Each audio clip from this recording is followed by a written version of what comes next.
For the first time, I thought to myself, what if my leaders had made a mistake? I came to America to chase the American dream, and it wasn't long before I started my own cosmetic business with my brother. And through a lot of hard work and effort, we brought some very new and innovative products into the cosmetic industry in the mass market. And it wasn't long before I began to experience the pleasures and the success of that. I was driving around town in a red Maserati. I had model girlfriends. And I was really sort of chasing that life, but it was really a God that I was after. As a child, I was always looking to know God, and I was searching for Him all throughout my childhood, and I have to be honest, I couldn't find Him in the synagogue experience. I found it religious. The women were concerned about what they looked like and what they were wearing. There was a lot of materialism going on. I was actually looking for a spiritual connection.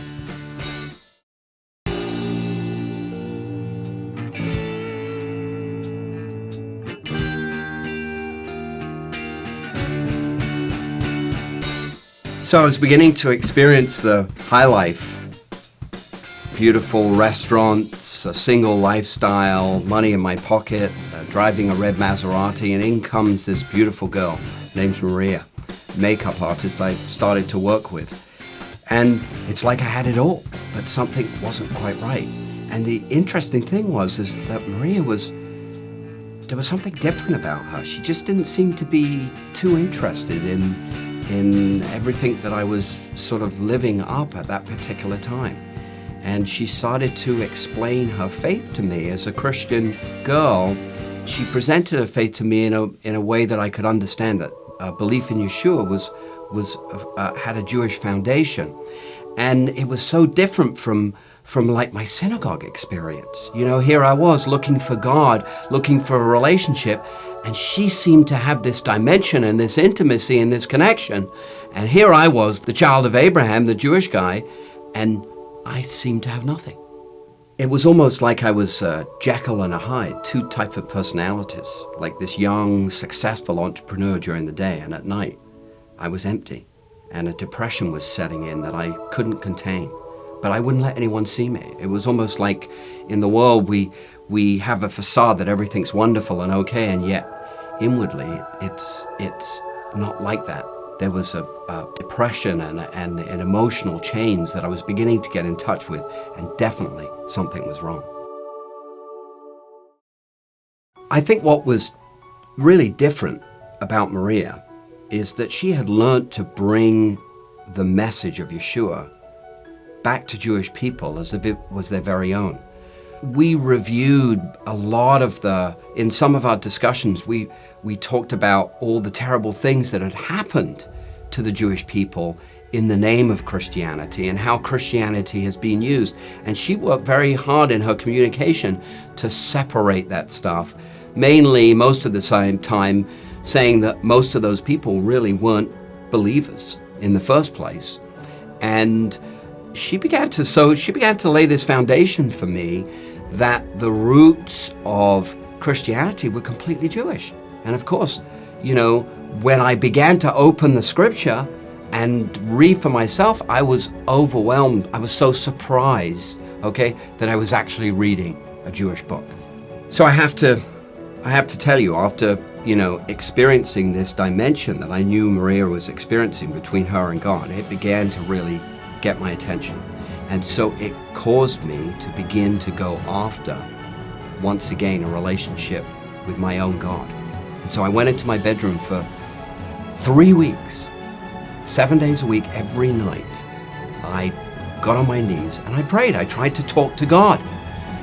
And it was like my prayers went up to the ceiling and dropped right down to the floor. There was nothing, no connection. And I was frustrated. I mean, here Maria was, this Christian girl that had a relationship with my God, the God of Abraham. And here I was, a Jew, trying to have a relationship with my God, the God of Abraham, and nothing. I was disconnected. And so it caused me to get very frustrated. And one night we were out for dinner and I expressed that frustration. And she turned around to me. She said, "Ron, I have been trying to tell you for 6 to 8 months, almost every time we go out, you can't have the Father without the Son." So immediately I decided I've got to go upstairs. I go upstairs to my apartment, and was not difficult for me with all my spiritual experiences to visualize this whole thing. And I laid on the bed and I stretched out my arm in the shape of the crucifixion tree, and I shut my eyes. And Maria had told me about a scripture, Revelations 3:20. I'll never forget it. "I stand at the door and knock. If any man hears my voice and opens that door, I will come into him, and he will hear my voice, and we will sup together." In other words, we will connect and have intimacy. So I closed my eyes and I visualized the door, and I knocked on the door. And I said, "God of Abraham, if Yeshua is," this is the exact prayer I prayed, "if Yeshua is your son and the Jewish Messiah, I want to know the truth."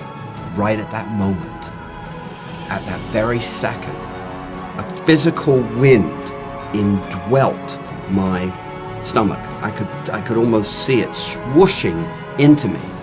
And I got up from the bed. I was startled. But from that moment on, I believed.